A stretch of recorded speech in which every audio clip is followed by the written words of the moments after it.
আপনাকে কোথাও যেতে হবে না, ও আসা অব্দি এখানে ওয়েট করে নেব। আর আমার এখানে কোনো প্রবলেম হচ্ছে না দাদু? আমার প্রবলেম হচ্ছে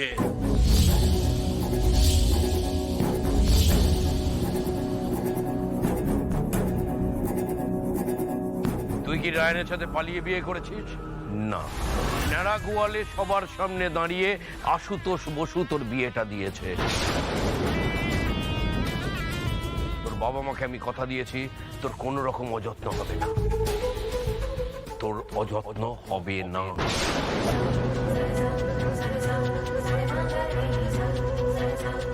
তোকে এ বাড়ির বউ হিসেবে মানতে এ বাড়ির যাদের যাদের সমস্যা হচ্ছে তারা আমার সাথে কথা বলবে, তাদের সমস্যা আমি মেটাবো। বিয়ে যখন হয়েছে তখন তোর দায়িত্ব রায়নকে নিতেই হবে। আমি কারোর কোনো দায়িত্ব নিতে পারবো না।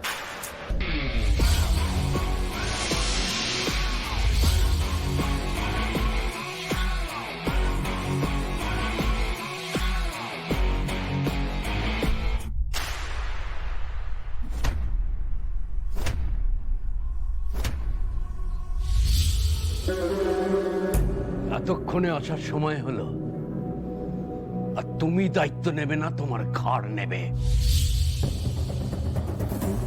অগ্নি সাক্ষী করে বিয়ে করেছো, তুমি দায়িত্ব নেবে না তো কে নেবে? ওটাকে বিয়ে বলে না দাদু। তাহলে এটাকে কি বলে? ছেলে খেলা করছো তাই না? তোমাদের প্রজন্ম কবে সিরিয়াস হবে? এতগুলো লোকের বিশ্বাস, মন্ত্রপাঠ, সিঁদুরদান, এগুলো সবকিছু তোমার কাছে মিথ্যে। একটা মেয়েকে গ্রাম থেকে বিয়ে করে শহরে নিয়ে এলে এবং তারপরে কি করলে তুমি? সারা রাত্রি তাকে ফেলে দিয়ে বন্ধুর বাড়িতে রাত কাটালে।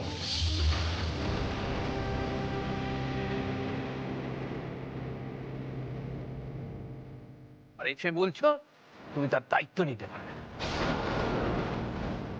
তুমি আমার বংশের ছেলে, লজ্জা করে না?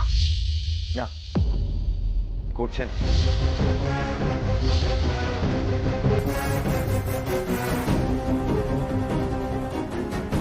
লজ্জা কেন করবে? এই বিয়েটা আমি করতে চেয়েছিলাম, চাইনি তো। রায়া, তুই বাবার সাথে এইভাবে? বাবা প্লিজ আমাদের মাঝে এসো না, প্লিজ। লেট হিম টক। বড় লায়ক হয়েছো তুমি না? আমি কি হয়েছি না হয়েছি আমি জানি না, কিন্তু এইটুকু জানি আজ আমি আমার মনের কথাগুলো বলছি।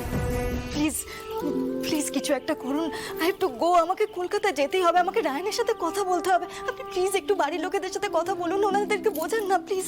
দেখো রুক্মিণী, আসলে আমাদের বাড়িতে না ওই অষ্টমঙ্গলার আগে বেরোনোর তো নিয়মটা না। দেখুন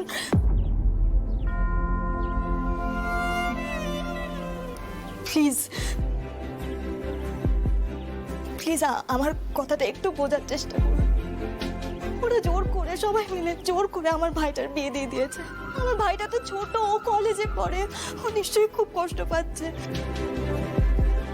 ও যতই মডার্ন হোক না কেন, একটা মেয়ের স্মৃতিতে ও সিঁদুর পরিয়ে দিয়েছে। তাও আবার এমন মেয়ে যার সঙ্গে ও দূর দূরান্তে কোনো মিলই নেই। ওর জীবনটা এলোমেলো হয়ে গেছে, এখন সারা জীবন ধরে ওই মেয়েটাকে ওকে বয়ে বেড়াতে হবে। এটা ভেবেই ওর ওর নিশ্চয়ই পাগল পাগল অবস্থা। ও আমার ভাই, ও একমাত্র আমার কথাই শুনবে। রুক্মিণী দেখো, তোমার মনের অবস্থাটা আমি বুঝতে পারছি। তোমার খারাপ লাগাটাই স্বাভাবিক। তোমার ভাইয়ের বিয়েটা হয়ে গেল, আর তুমি এইখানে আটকা পড়ে রইলে, যেতে পারলে না।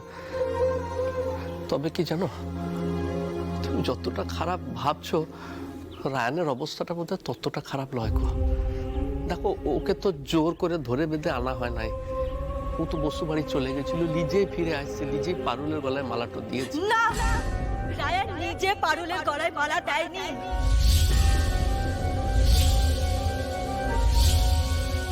ওই যে বললেন না, রায়ান বসু বাড়িতে ফিরে গিয়েছিল, আবারও বিয়ে বাড়িতে ফিরে এসেছিল। রায়ানকে ঠিক কিভাবে মেন্টালি প্রেসার দিয়ে এই বিয়েটা করতে রাজি করা হয়েছে সেটা আমি খুব ভালো করে বুঝতে পারছি। নিজের সাথেও একই ঘটনাটা ঘটেছে তো, তাই খুব ভালো করে জানি আমি। জোর করে ফ্যামিলি ইকুইলিব্রিয়াম ভেঙে গুড়িয়ে দেবার ভয় দেখিয়ে আপনার সঙ্গে আমার বিয়েটা দিয়েছে। তুমি কি ভেবেছো তুমি পার্টিসিপেট না করলে ঘরের লক্ষ্মীর বরণ হবে না?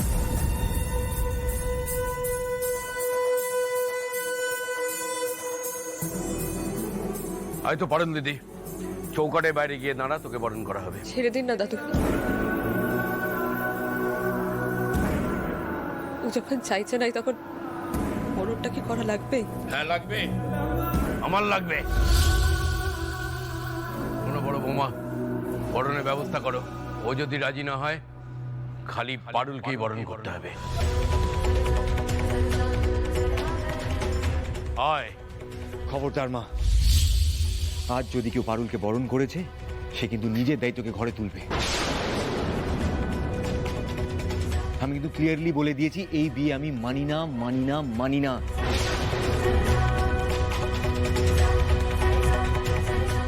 ওকে কি পরিচয় দিয়ে তোমরা রাখবে এখানে সেটা তোমরা বুঝে নেবে, ওকে?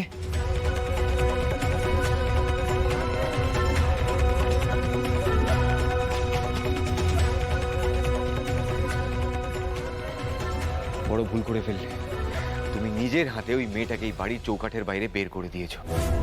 তাহলে শোনো, ওই মেয়ে যখন একবার এই দরজার বাইরে বেরিয়েছে এই বাড়িতে আর কোনো এন্ট্রি নেই।